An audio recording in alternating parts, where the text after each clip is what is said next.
IUPAC nomenclature of ketones.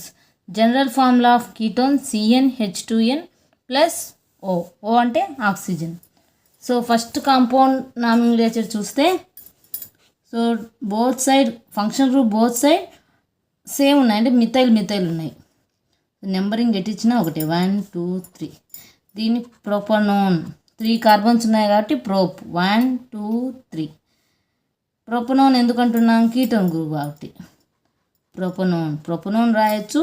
Functional group second పొజిషన్లో ఉంది కాబట్టి 2 ప్రొపనోన్ అని రాయొచ్చు, లేకపోతే prop 2 own. Next compound functional group right side నుంచి ఉంది కాబట్టి 1 2 3 4. 4 ఉంటే బ్యూట్ 2 బ్యూటనోన్. Next both side same carbons ఉన్నాయి 1 2 కానీ ఇక్కడ సబ్స్టిట్యూషన్ ఉంది కాబట్టి సబ్స్టిట్యూషన్ నుంచి నెంబరింగ్ ఇద్దాం 1 2 3 4 5. సబ్స్టిట్యూషన్ ఏ పొజిషన్లో ఉంది, second position. 2 methyl pentanone. Pent అంటే 5 కార్బన్స్, పెంటనోన్. నెక్స్ట్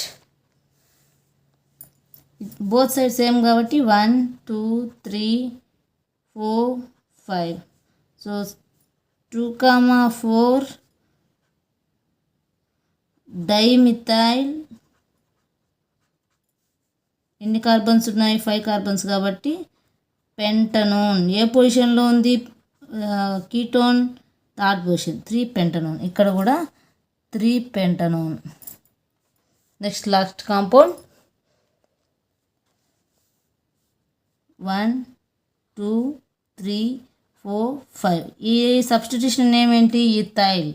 ఏ పొజిషన్లో ఉంది, third position 3 ethyl 2 pentanone.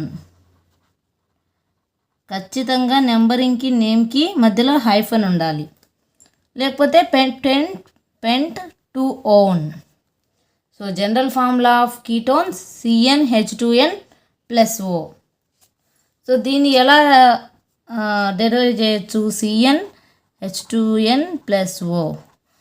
N అంటే number of carbons, N is equal to number of carbons. So suppose 3 carbons తీసుకున్నాం. 3 కార్బన్స్ తీసుకుంటే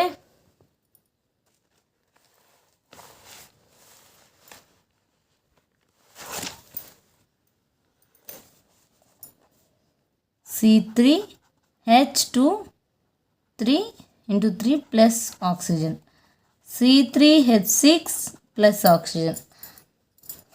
సో దీని స్ట్రక్చర్ ఎలా రాయొచ్చు కీటోన్కి, so carbon carbon carbon ketone H3 ప్రొపనోన్.